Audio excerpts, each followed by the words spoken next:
structure your mini retirement to where you're doing 3 to 5 of these active rest activities every day. And it really can help get you in a good place mentally, emotionally, physically, relationally. Many say that they want to phase in and out of work, in and out of retirement. And on paper, it sounds as if it's entirely possible to do that.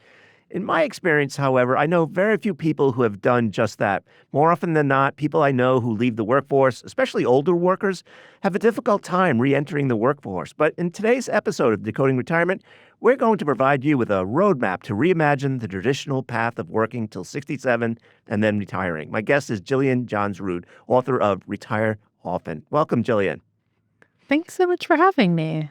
I have to say, I am a skeptic. I have to I so appreciate the fact that you've been able to do it. And it's a head scratcher to me, quite frankly. It's definitely a different way of organizing a career. But what I've encouraged people is like what worked for our parents and even for our grandparents, like that you're going to do one job and maybe at one company for 40 years. As someone in their 20s, like that's probably just not their reality. They do have the Jeff Bezos who's like, you have to go all in and like sprint and they're going to burn out and then they're going to be replaced. Yeah. And then AI is going to take part of their job and they're going to have to learn new skills. So I think figuring out a way to make what's happening in the economy and the job market like work for us as humans. Yeah. So, one of the things I think about when people cycle in and out of work and in and out of retirement is this notion of maintaining your skill set such that you can re-enter the workforce. And I think, I have a close friend who left the workforce not voluntarily and had a difficult time re-entering the workforce in part because his skill set, became antiquated or as time went on. And he was old. He was 62 years old. And so not only was his skill set antiquated, even though it was only, 12 months, but his ageism also was a factor. Is talk about this notion of like, not everyone can maybe work, re-enter the workforce after they've left it. I think it makes sense if you feel like unemployment is high in your industry or you are getting older to aim to negotiate these mini retirements, negotiate that month off, maybe not separate or aim for shorter mini retirements. But for a lot of people, the reality is your career and the type of work, your skill set is going to shift so much over 40 years that you can't just go to college and graduate at 22 and then never learn a new skill because work is changing so much, especially with the integration of AI. What we do as humans is so different that I think mini retirements are a perfect tool to take 3 months off, to take a month off, and to get another certification, to up-level your skill set, whether those are hard skills or soft skills. Because as AI gets better at being a machine, as machines get better at being machines, I think humans need to get better at being humans. And a mini retirement really gives us that ability. Yeah. Now, you've done how many mini retirements in your lifetime? A dozen. A dozen? Yeah, a dozen. Okay. I want to talk about a debate that's raging through the workplace and through the generations, the hustle culture. Recently, tech titans like Jeff Bezos and Eric Schmidt have reignited this conversation, arguing that true growth requires total commitment and that balance can be a euphemism for mediocrity. And that these folks are saying that this total focus is the only path to success. And how do you respond to this notion of like nose to the grindstone and do all that you can to sort of get ahead? Because otherwise you're suggesting that you're just a mediocre contributor. Yeah. I think there can be a lot of benefit to really going all in on your career. And I think about it like sprinting. And sprinting's amazing, but you just can't sprint forever. Like you sprint and then you walk. It's like interval training, sprint and then walk. You have these seasons that are really intense and hyper-focused, followed by seasons of rest. And the reality is, before when we had these 40-year careers at one employer, the employer had a vested interest in us being able to work 40 years straight. And now the culture's so much so that the employer anticipates burning through our human capital in 3 years or 5 years or 10 years, and then we'll be totally burnt out and they can throw us away and get like a new fresh model. So if they're not vested in our long-term well-being and our sustainability, then I think it's something that as an employee, we have to be mindful of. They want us to sprint, which is great. We can sprint, but we're also going to need those seasons of rest. Right. The other thing you just mentioned a little bit ago that people sprint in the workplace, and Mhm. for many high performers, this notion of passion and burnout can almost look identical from the Yeah. outside. How do you help people recognize when commitment has crossed that invisible line? I think it's important to see if you're slowly losing your bandwidth, if you're losing your motivation, if you're losing your creativity, and it can sneak up on us. And sometimes we attribute it to aging. But the reality is that that energy, that motivation, that optimism, that vision, that creativity shouldn't massively decline as we age. That might be a symptom of you're just tired, you're burned out. And I've seen people take a mini retirement when they're, 45, let's say, and then a few months in, they're like, "Oh my gosh, I feel like I'm 35 now." And then if they take a long enough one, they're like, "I feel like I'm 25, like, I wanna go do things, and I wanna have hobbies, and I wanna invest in my friendships, and I'm excited about work, and I have this vision, and this motivation, and this energy." Um, I think sometimes we just assume like, when I was younger, I always assumed middle-aged people were boring. Like, they didn't have any vision or any creativity or, like, any motivation to do big audacious things, and then I got to 40 and I'm like, "Oh no, we're just tired. We're just so tired." Yeah, there's that famous line in One Flew Over the Cuckoo's Nest where I think, right, it says, "I'm just tired, Mac." Th this notion, though, of people thinking about what motivates them. Oftentimes, it happens at the end of their career. I talk to a lot of retirees who say Mm. after they've worked for Mhm. 40 years, they say things like, "Now I can go finally do the thing that I've always wanted to do." And in a way, what you're saying is to do that sooner than getting to the end of 40 years of working. Do it now while you if you have the opportunity. There's a lot of advantages to taking those things that you're planning to do in retirement and sprinkling them into your life along the way. One of them is that there are some seasons of life with an expiration date. When your kids are young, or maybe right now you're like, "Hey, my parents could probably hike through Ireland with me." If I wait 10 years, if I wait 20 years, like, the probability of that goes down, so not everything is gonna wait, and just not everything has a shelf life until you turn 67, and so a mini retirement lets you do those things along the way, and for people who are thinking about retiring, it lets you test those out and build those skill sets. See, do you actually like to travel around the country in an RV? Versus waiting 20 years with that being the plan and then realizing 6 months in, "Oh, I don't like this at all. We need a new plan for retirement." Yeah. So I work with a lot of young folks here at Yahoo Finance, and the question that I get from them is this even possible? Is it unrealistic to think I can do a mini retirement without having the resources, the money to be able to sort of support myself for 3 or 6 or however many months it is out of the workforce without a paycheck? Mhm. Yeah, well, I define a mini retirement as a month or longer, stepping away from your 9 to 5 to focus on something that matters to you. So if you're early in your financial journey, start with the shorter one. Start with a month off. Start with 2 months off. And that can be negotiating that off from your current employer. Or for a lot of people in their 20s and 30s, being strategic about switching jobs. If I say as a minimum, try to have one mini retirement every decade of your life, in your 20s, in your 30s, in your 40s. And if you think about in the 10 years, you might switch employers at least once in 10 years, which is one of the best ways to increase your lifetime earning potential.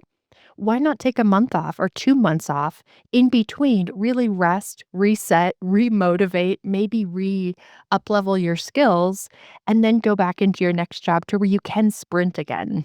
Yeah. So in terms of, you've mentioned that this nonstop work can actually hurt productivity. When you take Mhm. these mini breaks, you should be intentional. You mentioned about boosting creativity, Yeah. boosting earnings potential. How would someone like sort of be intentional about that? Yeah, I think burnout is incredibly pervasive right now, especially in the US. And if you just go home and like sit on your couch for a month, you might not actually feel rested or rejuvenated. So I encourage people to think about what are activities that are restful for you? What are activities that give more energy than they take from you? And for some people, that might be going for a walk or having lunch with your parents or your friends or doing a yoga class. But structure your mini retirement to where you're doing 3 to 5 of these active rest activities every day, and it really can help get you in a good place mentally, emotionally, physically, relationally, to where you do feel recovered when you go back to work. Yeah, and this requires a change in mindset, right? Many people who Yeah. think about this say, "Well, I'm losing momentum. I won't be up for a good performance review. I won't be up for a promotion. I won't be up for a raise if I step away from what I'm doing." How do you counter that perception that you're losing momentum in the workplace if you take this mini retirement? I think it's a reframe that has to start with ourselves, but then also be communicated. When I was in high school, I played basketball, and we were a real serious basketball team. But every game we took a halftime, and it wasn't because we were lazy or unmotivated or we didn't care about winning. Oh, we cared a whole bunch about winning, and we wanted to show up strong that second half. We wanted to rewrite the game.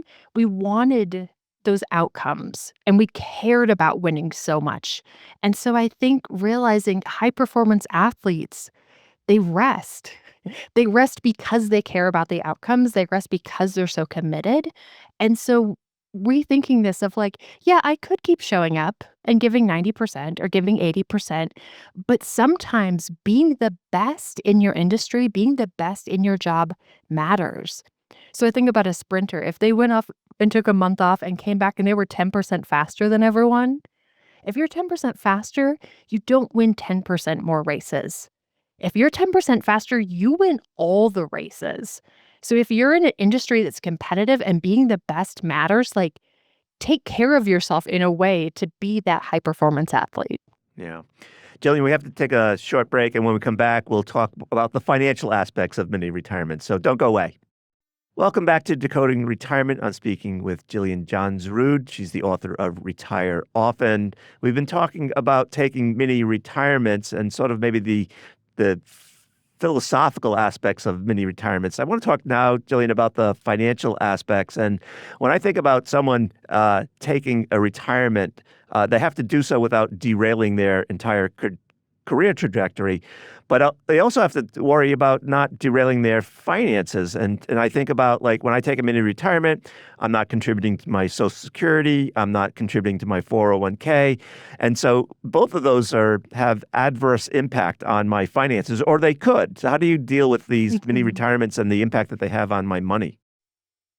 I think it's important, like I said, if you're at the beginning of your financial journey, start with shorter mini retirements. Do a month off. A month well planned can be life changing. You can hike the Camino in a month. You can go to Mexico and learn Spanish in a month. Like you can do some really cool things that would be memorable. They would be the highlights of your life looking back. So, starting with those things that you can just negotiate that off with your employer, you're not going to set yourself back. And as you go through, there's a reason the book's called Retire Often, and we can do this repeatedly, and each mini retirement can have a different focus. So for a lot of people, by the time you get to their 30s or 40s, it might make sense for some of these mini retirements to actually be wealth building activities. Maybe it's where you go and get new certifications or get new training so that you're able to get these promotions or to get a better job. I took 2 mini retirements where we bought rental properties. Actually, the house I live in now, we took a month off, we bought this house, we renovated it, we rented it out for 7 years, and then we moved into it. So while that 1 month off had a cost, probably cost us 3 or $5,000 of income, now the house is appreciated 300,000. Mm. So it massively improved our financial trajectory. So I think you can really be strategic about what's the function of this mini retirement because they are a little bit like a Swiss Army knife. They can do lots of different jobs. Yeah. In your book, you talk about having 5 buckets that you can draw from. Talk more about that. Yeah, I encourage people, if you're thinking about that first mini retirement, totally acceptable, great idea. Just save that money in cash, for a year, 2 years, or 3 years and take that mini retirement. But I do find after people take that first mini retirement, that second one, they're like, "Ooh, I really like this. I want this to be a regular thing." And so then it starts to make sense to do more long-term financial planning of how can we structure our finances to really support that, whether that's investing more in the stock market, or whether it's investing in real estate, or doing some house hacking, or building a business, or starting to do some freelance work. I have a friend who's thinking about moving to Europe, and it's like, well, if she starts freelancing now, that would help her get a visa to move to Europe, and it would help pay for, her 6 months that she wants to live there, and so you can start to be a little bit more strategic, but I encourage people to take the mini retirement first because that's gonna give you the motivation and the clarity of like, "Oh, it's worth doing these bigger financial moves." Yeah. As you're talking, Jillian, I'm reminded of the FIRE movement, right? The Financial Yep. Independence Retire Early movement. That's a case where you would maybe live on ramen noodles for a while till you're 35 and then retire at 35 and not go back to work. But what you're suggesting is actually something quite different. It's like phasing in and out of work and phasing in and out of retirement. Yeah, there's a reality that work serves a good function and purpose in a lot of people's lives, and it's one that's hard to replace. The purpose, the meaning, the structure that it creates.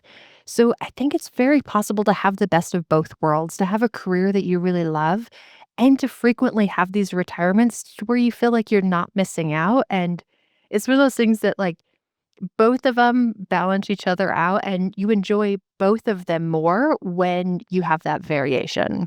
Yeah.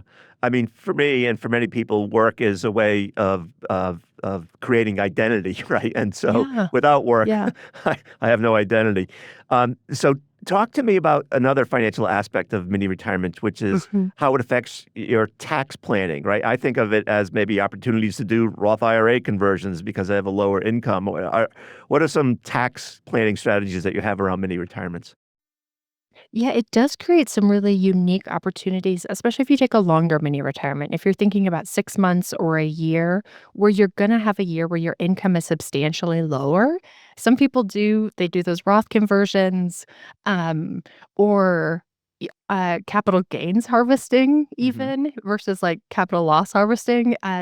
You can be very strategic and just take advantage of the season where you might have this dip in income, and it can kinda set you up, for future success, and especially if you're gonna retire often, if you're gonna do this once a decade or every 5 years, you have those opportunities frequently.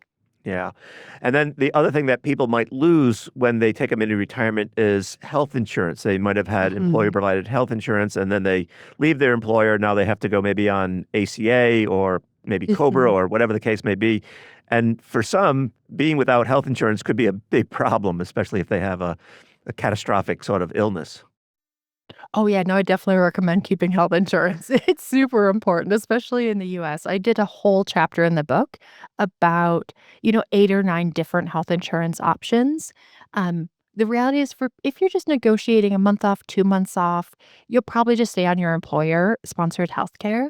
If you're only gonna take 3 months off, 6 months off, oftentimes people will just do COBRA because it's easy, they don't have to change doctors, they don't have to change anything. Um, but for people who are doing longer mini retirements, there again, you might not qualify for subsidies now at your current income, but if you're going to be unemployed for 12 months or 18 months, you might find that healthcare is reasonably affordable if you're going to be gone for longer stretches. And those are also great opportunities to uplevel your skill set, go back to school, or consider a different career field. Oftentimes people do career pivots during their mini retirement. Yeah. I know that in some cases, folks want to continue to contribute to their retirement accounts while they're on Mhm. mini retirements. And obviously, if you're not employed, you can't do it to your 401k, but you could probably still contribute to an IRA or maybe if you're self employed, a solo 401k. Do you have recommendations around that?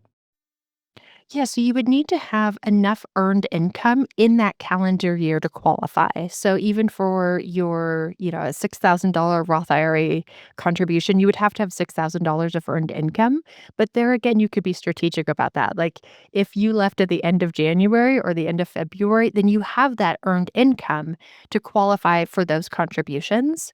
Um, and it might make sense, if you want to be moving money in and out of brokerage accounts, like, there again, you're gonna have a unique tax opportunity here. Yeah. So I know in some companies they offer sabbaticals, but in some cases, if someone wanted to have their cake and eat it too, is they could go down to their employee benefit department and maybe persuade the company to offer some sort of opportunities for sabbaticals and mini retirements. Do you see that as an effective strategy for some people? A lot of people have been able to negotiate. I did a whole chapter, maybe 2 chapters in the book, just about how to negotiate this mini retirement from your employer if they don't have this policy in place. And if you're a good employee, and you add a lot of value, it's usually more possible than people think, because the reality is, as long as you make giving you a month off easier and cheaper and simpler than replacing you, um, usually companies go with the easy, affordable, simple things. Yeah.